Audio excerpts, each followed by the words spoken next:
I'm Tony from Brooklyn Cast Iron, and today I'm going to be setting up my e-tank here in my little Brooklyn apartment.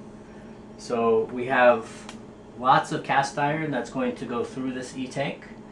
We're going to set it up, run all this through electrolysis, and then we're going to put away when we're done. But right now we're just going to start with this one Wagner number 8 National skillet here.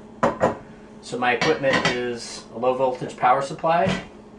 I have some alligator leads, one extra one, I'll show you why in a minute. I have just a random piece of wire. I have 3 anodes, but I'm only going to be using 2. I have some soda ash or sodium carbonate, or basically Arm & Hammer superwashing soda.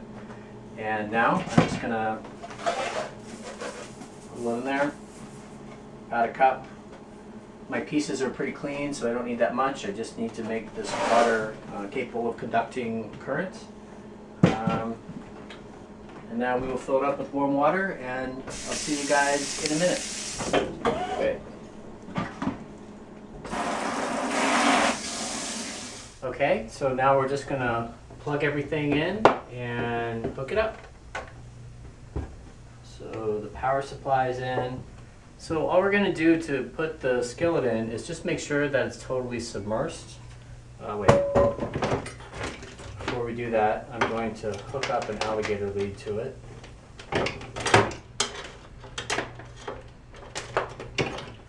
So I want it to be the black one. I'll just clip it right there. Be careful not to scratch it. Just drop that in there, but maybe over here.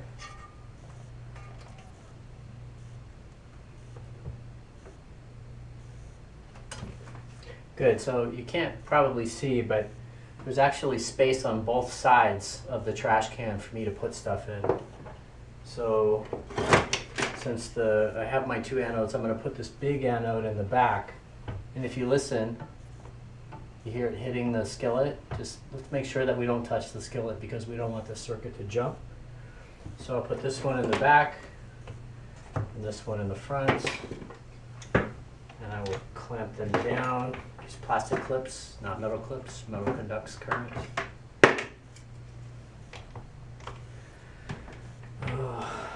So negative goes to negative. We'll start with that.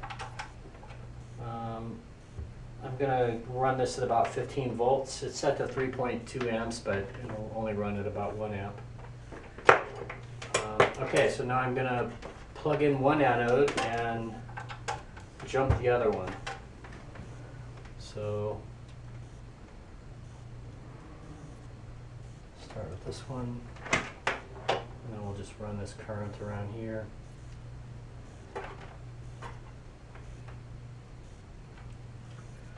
Yeah, so I can see that there's enough space. None of the metal is touching on the inside.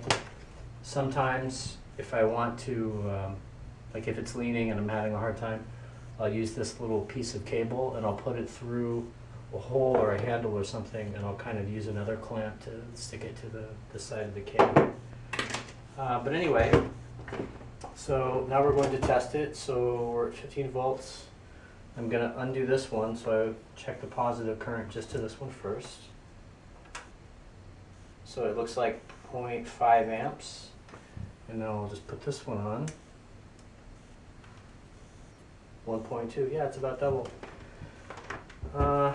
Great, so now I'm just going to let this sit for probably, I'll let it sit overnight, but it probably doesn't need to sit more than 4, maybe 6 hours because everything was clean.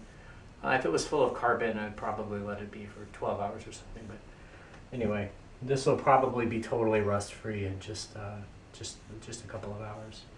Anyway, that's how to set up an e-tank. So it's about 10 minutes later, and you can see the amperage draw has gone down quite a bit. And let's just take a look in here. So still no contact between the anode and the skillet. I can see the bubbles coming up. That makes it look really cool. There we go.